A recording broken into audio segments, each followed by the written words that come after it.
Greetings, comrades. We are discussing two opinion pieces that appeared in the Star newspaper of September 26, 2024. The first opinion piece is by Michael Brahim. He's a Labour lawyer and also member of parliament for the Democratic Alliance. He is contributing to a debate of employing foreigners in South Africa. In his opinion piece, he argues that foreigners do not necessarily steal jobs from South Africans. So he tries to draw a parallel between the exploitation of undocumented migrants that work in South African industries and also the employment of foreigners into what is considered to be critical areas in the South African economy. As you know, that the Department of Home Affairs informed the Parliament that critical skills visas were issued to foreigners, and the highest country that was issued, or nationals that were issued with critical skills, were from Zimbabwe, followed by India. So he writes, I quote, many employers exploit the individuals by paying them below the minimum wage and not adhering to the conditions in the Basic Conditions of Employment Act. Foreign illegal workers are reluctant to challenge employers because it would mean inevitable deportation with little to no hope when they return to their home country. This is a tragic story that can be told many times over. We have seen in the farming community, in other sectors of the economy, where undocumented migrants who get employed are not paid the minimum wage, and they fear to even join the trade unions. He continues in his article, he says, this might be the case in a few instances, but from my experience in the practice of labor law, I do not believe the foreigners are stealing jobs. Many of the employers do not employ locals because of the onerous labor legislation. Even when foreigners are deported, we seldom see employers hiring locals. My experience has shown me that instead of replacing labor, many manufacturers are turning into cheap imports, thereby avoiding employment altogether. This really needs a serious discussion, a serious analysis to say, do big capital bring cheap imports from other countries into South Africa as a way of avoiding to employ local South Africans? Because his argument is that if the employers are not employing undocumented migrants whom they exploit, they then bring cheap products into the country. So it needs an analysis, a critical analysis and a discussion. But let's conclude by what he then says. I quote, on a more cheerful and successful note, the importation of critical skills into South Africa is a good thing. Recent reports have shown that 5,000 critical skills workers came to South Africa over the past 2 years. The workers have come on legal work visas and have brought in the necessary skills to enhance the business community. Half the workers come from two countries, most from Zimbabwe and just under a quarter and from India. So that's what labor law expert Brahim Michael says. Is also a member of the Democratic Alliance. His opinion piece appearing on the Star of the 26th of September.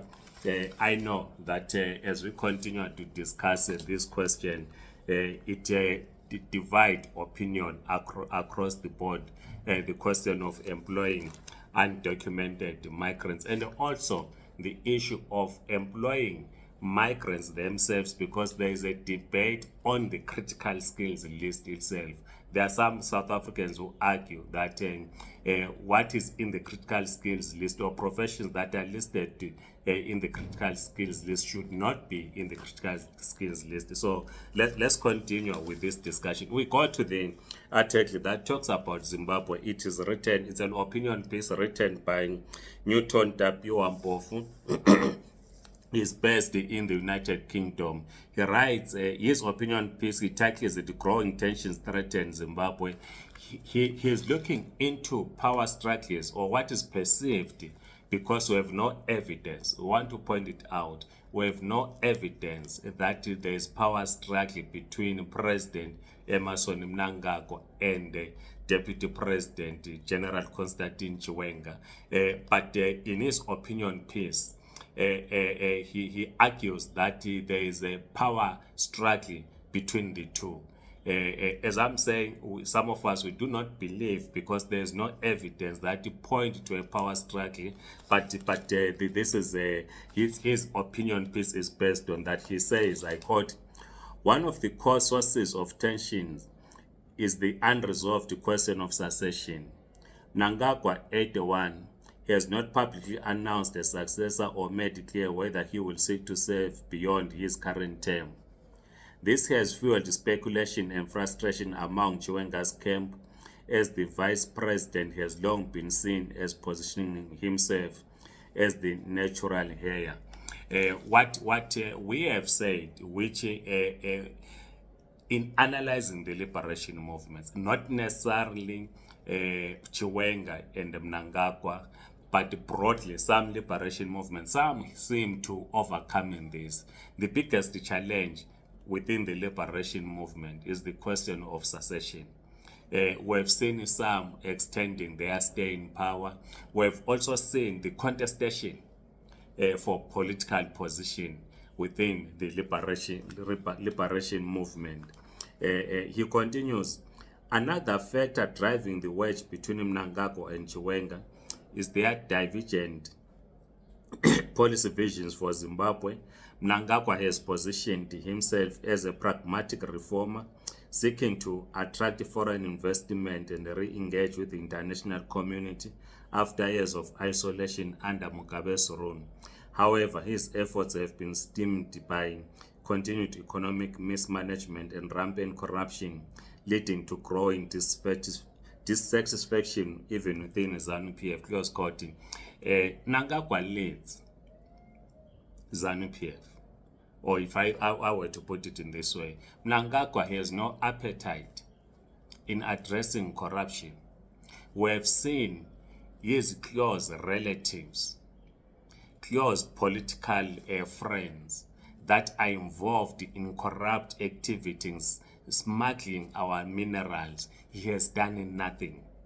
So for Newton Tapiwambov to argue that Mnangagwa seeks to reform the economy, but his efforts are frustrated by corruption, when Mnangagwa himself has not demonstrated that he is against the corruption. In fact, those that are close to him are very corrupt, leading to perceptions that it is him who's driving this corruption behind his close comrades and his relatives. He continues, the opinion piece continues, says, Chiwenga, on the other hand, has often been viewed as a hardliner with deep ties to the military and conservative factions of the party. Some within ZANU-PF see him as a more traditional leader who is less inclined towards Western engagement and more focused on consolidating power domestically through security forces, close quote. The issue here is both Mnangagwa and Chiwenga are ZANU-PF, and the ZANU-PF as an institution cannot be reformed. Whether it is Mnangagwa who continues as president or Chiwenga takes over, ZANU-PF as a political institution is driven by ZANUism as a political and economic ideology, which is a commandist approach to production. This is why we are saying ZANU-PF as an institution must be removed from power. ZANUism as a political and economic ideology must be dismantled. So we should not, as the people of Zimbabwe, be caught up in between the two factions in ZANU-PF, assuming these factions exist in ZANU-PF. We should not be caught up to an extent that we are either for Mnangagwa in what he calls 23rd Division or a Chiwenga faction taking over. The institution ZANU-PF must be removed from power. ZANUism as a political and economic ideology must be dismantled if we are to rebuild the Zimbabwean economy. We cannot build a national democratic economy based on national planning linked to devolution of power to the people. If ZANU-PF is still in power, if ZANUism as an ideology is still in place, whether it is under Emerson Mnangagwa, under Chiwenga, or under the colors or the name of an opposition, we must dismantle ZANUism as an ideology in ZANU-PF and in the opposition, so that the working class in Zimbabwe must take over power. This is why we must mobilize ourselves and remove ZANU-PF from power. Please like this video, subscribe to this YouTube channel. If you're on TikTok, please do follow us. Amandla, comrades.